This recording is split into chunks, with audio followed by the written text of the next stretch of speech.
Que d'y penser. La nation célébrait sa jeunesse au bout de 7 semaines, le samedi 11 février. On a des frissons à penser au contexte social de cette 57e édition dans un Cameroun aux allures de Far West américain ou de mafia sicilienne, avec ses règlements de compte, ses guerres de clans où les victimes sont mutilées, jetées sur des terrains vagues. Une société criminalisée à outrance où l'abomination a depuis longtemps déjà franchi tous les Rubicons. Ici, c'est à la guerre comme à la guerre, la loi du talion et du plus fort, celui-là qui a le plus de milliards ou un plus grand pouvoir de nuisance octroyé par le décret présidentiel ou par le diable. Des films d'horreur qui sont quotidiennement projetés sur l'écran géant de la scène nationale et dont les spectateurs médusés sont aussi nos enfants. Une jeunesse bombardée par des images et des propos insoutenables véhiculés en flux continu par des réseaux sociaux, aujourd'hui au paroxysme de l'intox et du fake news. Qui suivre, qui croire, que penser de tout ça? A-t-on seulement un instant pensé à nos enfants, à cette jeunesse camerounaise, l'avenir de toute une nation, assassinée, sacrifiée à l'autel des intérêts criminels égoïstes?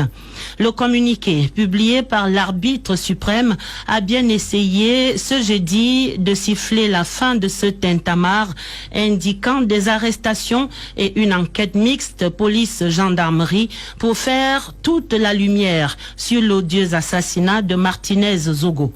Mais les publics, 25 millions de juges d'instruction et autant de procureurs, tous exigent que des milliardaires soient arrêtés et pendus haut et court, que des gardiens du temple soient déchus. Le peuple crie vengeance, très souvent pour ses positionnements ou ses équations personnelles. Et c'est dans ce contexte-là de capharnaüm apocalyptique, de combat titanesque à ciel ouvert, dans ce cimetière des vertus, des valeurs morales et spirituelle, de la fin de l'éducation civique et patriotique, en pleine désacralisation de l'humain, au cœur de cette bestialité que se prépare le 11 février 2023.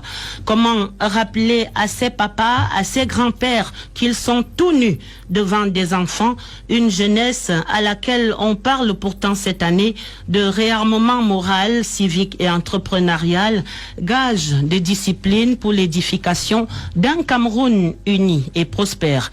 Les organisateurs là-bas au ministère de la Jeunesse et de l'Éducation civique s'efforcent de maintenir le curseur social sur cette thématique moralisante, mais nul n'est dupe, surtout pas cette jeunesse si futée aujourd'hui qui nous questionne le soir en rentrant sur qui finalement a été arrêté, qui donc est auditionné au CED, qui sont donc les suspects dont parle le chef de l'État. Comment oser encore parler de discipline individuelle à cette jeunesse?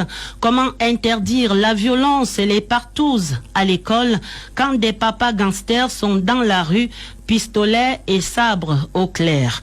Qui donc arrêtera ces combats titanesques d'une succession pourtant pas ouverte pour répondre à cette question lancinante du chef de l'État qui attend réponse depuis les années 80?